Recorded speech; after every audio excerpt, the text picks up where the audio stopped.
भक्तों, ओम नमः शिवाय, श्री शिवाय नमस्तुभ्यम, जय श्री महाकाल। जी हाँ भक्तों, आपको भी पता होगा कि कल 26 अगस्त को आपकी ज़िंदगी का बहुत ही बड़ा दिन आ गया है। जी हाँ भक्तों, आपकी ज़िंदगी में कभी भी ऐसा कोई दिन नहीं मिलने वाला जैसा कल का दिन होने वाला है। क्यों? क्या है कल के दिन में ख़ास? आपको मैं बताता हूँ। जैसा कि आपको पता होगा कि कल क्या है, कल जन्माष्टमी का महापर्व है। क्या है? जन्माष्टमी का कल महापर्व है। जन्माष्टमी मतलब भगवान कृष्ण का जन्म दिवस। और आपको भी एक चीज़ और पता होगा, कल सोमवार है और सोमवार की कल अष्टमी है। क्या है? सोमवार की अष्टमी है। तो आपके जीवन में जो कोई भी समस्या है, जो कोई भी मतलब दिक्कतें हैं, जो कि अभी तक पूरी नहीं हो पा रही है, तो अवश्य रूप से आज के ये उपाय कर लीजिए। आपकी सारी की सारी मनोकामना, सारी की सारी जो भी इच्छा है ना, वो पूरी होगी ही होगी। क्या करना है, कैसे करना है, पूरा आपको बताने वाला हूँ। तो बस उपाय ध्यान से सुन के अच्छे से करिएगा ज़रूर। अगर आपने आज का ये उपाय ध्यान से सुन के अच्छे से कर लिया, अवश्य रूप से मनोकामना पूरी होनी ही होनी है।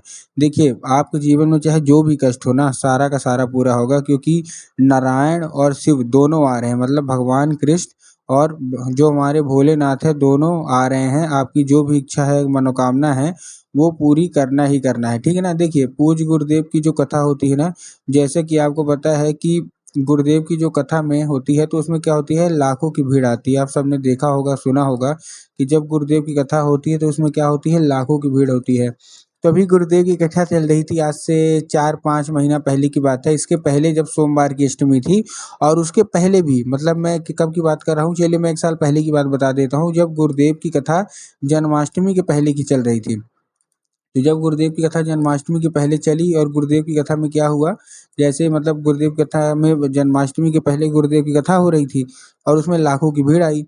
अब जब गुरुदेव की कथा में लाखों की भीड़ आई, तो वहाँ ज़्यादातर जो भक्त थे उन्होंने क्या किया, पत्र के द्वारा अपनी मनोकामना गुरुदेव तक पहुँचाई। अब जब गुरुदेव के पास पत्र पहुँचा और गुरुदेव ने पत्र पढ़ा, तो वहाँ गुरुदेव ने देखा कि ज़्यादातर भक्तों की ना अलग-अलग मनोकामना है। किसी की धन प्राप्ति की मनोकामना है, किसी की कर्जा मुक्ति की मनोकामना है, किसी की कोई और, किसी की कोई और, मतलब तरह-तरह की अपनी-अपनी सबकी मनोकामनाएँ हैं।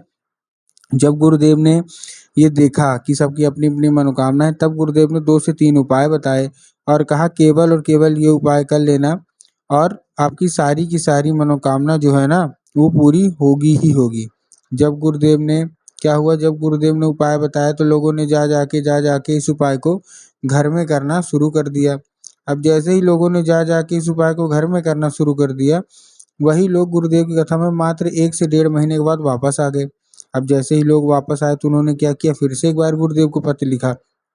लेकिन ये वाला जो पत्र था, ये गुरुदेव को धन्यवाद के रूप में पत्र था कि गुरुदेव धन्य हो आपका, आपके द्वारा बताया गया उपाय हमने कर लिया है। सारी की सारी हमारी जो भी इच्छा थी ना, सारी की सारी जो भी हमारी मनोकामना थी, वो पूरी हो गई है। आपका कोटि-कोटि धन्यवाद। तो देखिए, जो लोग भी मेरी आवाज़ सुन रहे हैं ना, अगर आपको भी जानना है कि आखिर ऐसा कौन-सा उपाय है जिसको करने मात्र से लोगों की जो भी इच्छा मनोकामना रहती है, वो मात्र 1 से डेढ़ महीने के अंदर ही पूरी हो जाती है। तो चलिए हम बताते हैं आपको आज की इस वीडियो के माध्यम से कि आपको करना क्या है। तो बस उपाय ध्यान से सुन के अच्छे से करिएगा ज़रूर। अगर आपने आज का ये उपाय ध्यान से सुन के अच्छे से कर लिया, तो अवश्य रूप से आप देखेंगे कि जो भी इच्छा मनोकामना है ना, वो पूरी होगी ही होगी। लेकिन उससे पहले चैनल पे अगर पहली बार आए हैं और आवाज़ मेरी पहली बार सुन रहे हैं, तो आपको क्या करना है, आपको एक नाम मतलब आपको क्या करना है, वीडियो को लाइक करके चैनल को सब्सक्राइब कर लें, ताकि पूजनीय पंडित प्रदीप जी मिश्रा की रोज़ नए-नए उपाय सबसे पहले आपको मैं प्राप्त करा सकूँ। तो देखिए, जो हमारा पहला उपाय है, मैं पहले 2 उपाय आपको जन्माष्टमी के बताऊँगा और उसके बाद मैं आपको सोमवार की अष्टमी के बताऊँगा। तो देखिए, जो हमारा पहला उपाय है, इस उपाय में आपको करना क्या है, जो हमारा सबसे पहला उपाय है, इस उपाय में केवल और केवल आपको करना क्या है, सबसे पहले आपको करना क्या है इस उपाय में, देखिए, इस उपाय को करने के लिए सबसे पहले आपको चाहिए क्या, आपको चाहिए कुछ नहीं, राधा नाम का जाप करना है। बस आपको क्या करना है, राधा नाम का आपको जाप करना है। आप कैसे करेंगे राधा नाम का जाप, देखिए आपको करना क्या है इस उपाय में, जैसे ही 12 बजेंगे और जैसे ही जन्माष्टमी लगेगी, ठीक ना, तो आपको क्या करना है, 21 बार, कितनी बार, 21 बार श्री राधा का नाम, आपको श्री जी का नाम लेना है और रटना है, ठीक है ना। उसके बाद अपनी मनोकामना मांग लेना है। पूज्य गुरुदेव कहते हैं कि अगर आप कोई उपाय नहीं करते ना, केवल और केवल यही उपाय कर देते हैं, श्री जी का नाम लेके 21 बार राधा नाम का नाम लेके करते हैं, तो श्री कृष्ण अवश्य दौड़े चले आएंगे और आपकी जो कोई भी इच्छा मनोकामना है ना, वो पूरी होगी ही होगी। ये था पहला उपाय। उसके साथ आपको एक काम और करना है। आपको भगवान कृष्ण को माखन, थोड़ा सा 1 कटोरी माखन आपको भगवान कृष्ण को क्या करना है, आपको अर्पित दे करवाना है। ठीक, पूज्य गुरुदेव कहते हैं और आपको भी पता होगा कि भगवान कृष्ण को मक्खन कितना ज़्यादा पसंद है। ठीक, तो आपको ये कर लेना है जन्माष्टमी का। अब हम चलते हैं अपने दूसरे उपाय की ओर। अब देखिए दूसरे उपाय में अब हम चलते हैं सोमवार की अष्टमी को, जो कि आपको बाबा भोलेनाथ के लिए करना है। इस उपाय को करने के लिए आपको क्या चाहिए, इस उपाय को आपको करने के लिए आपको 5 कनेर के फूल चाहिए। क्या चाहिए?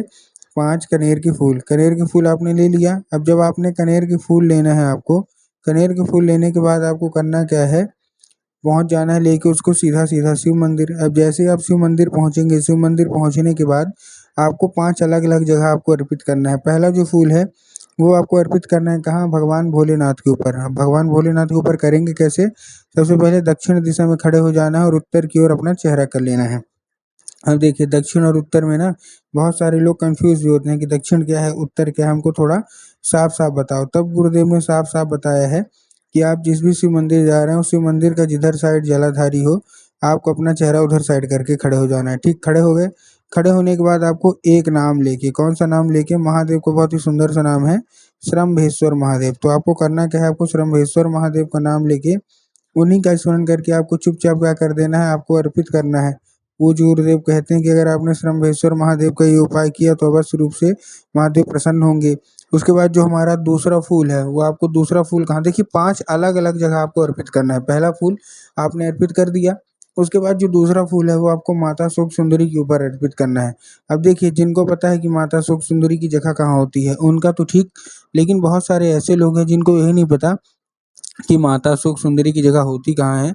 तब गुरुदेव ने साफ-साफ बताया कि जो जलाधारी है, जलाधारी के राइट मतलब दाएँ साइड किसकी जगह होती है? माता सुख सुंदरी की। तो आपको करना क्या है, माता सुख सुंदरी की जगह पे आपको अर्पित करना है। उसके बाद जो हमारा तीसरा फूल है, वो आपको कहाँ अर्पित करना है? वो आपको भगवान गणेश की जगह पे अर्पित करना है, जो कि जलाधारी के बाएँ साइड रहते हैं, लेफ्ट साइड। ठीक? 3 फूल हो गए। उसके बाद जो चौथा फूल है वो आपको माता पार्वती के हस्तकमल, जो माता पार्वती का हस्तकमल होता है, तो आपको चौथा फूल वहाँ अर्पित करना है। 4 फूल हो गए। उसके बाद जो आपके पास 5वाँ और आखिरी फूल बचता है, वो आपको कहाँ अर्पित करना है? वो आपको स्वयं आपको जलाधारी में अर्पित करना है, जहाँ स्वयं माता पार्वती का वास होता है। पूज्य गुरुदेव कहते हैं कि आपने अगर ज़्यादा नहीं, केवल और केवल इतना ही उपाय कर लिया ना, तो आपकी जो कोई भी इच्छा है, जो कोई भी मनोकामना है, जो कि अभी तक पूरी नहीं हो रही है, अवश्य रूप से आपकी जो भी इच्छा मनोकामना है वो पूरी होगी ही होगी। तो यही सब आपको उपाय करने हैं और कुछ नहीं। अगर आपने इतना ही उपाय कर लिया तो जो कुछ भी माँगेंगे बाबा भोलेनाथ से और भगवान कृष्ण से अवश्य रूप से वो देंगे ही देंगे। तो उम्मीद करता हूँ आज का उपाय समझ में आ गया होगा।